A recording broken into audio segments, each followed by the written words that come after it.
I am so happy na nakattend ako dito sa Unilever Beauty and Wellbeing Creator and Affiliate Open House. Alam mo ba na sobrang bihira lang magkaroon ng mga brand events dito sa Cebu City? Kaya yung mga ganitong klaseng event ay hindi ko talaga pinapalagpas. Aside from product knowledge about the Unilever products, I personally met Miss Kat Hermosa. She is very approachable and talagang shinare niya yung TikTok journey niya na nakaka-inspire din talaga. Isa sa pinaka-highlight na nagustuhan ko talaga is yung TikTok workshop. Sobrang daming learnings na akala ko alam ko na pero hindi pa pala. Kudos sa lahat ng speakers sa event na yon, talagang ang dami kong natutunan. So after ng program, ang una kong pinuntahan is yung Unilever Glambot. Sa TikTok ko lang kasi napapanood yung mga glambot pero now abot kamay ko na and personally ko siyang nagawa. Kinakabahan nga ako rito kung paano ako magpo-post kasi lately I don't feel confident from head to toe kasi nga postpartum mama ko sobrang daming changes. And so far so good, nagustuhan ko naman yung output ko dito. Ganito naman yung itsura ng mga boots ni Vaseline, Clearman,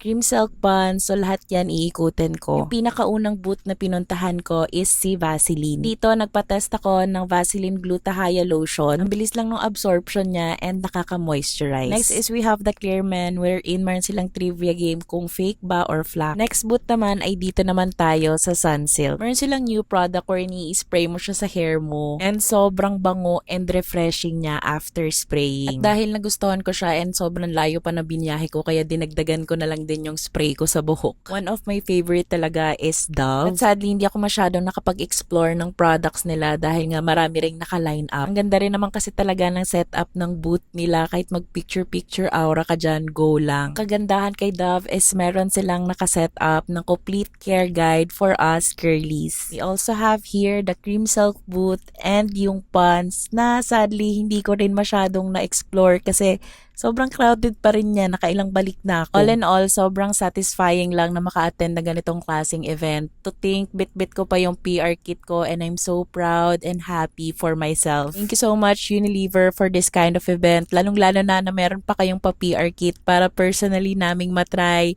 in the comfort of our home yung mga products nyo. Again, this is the Unilever Beauty Next, the future of beauty today. Bye!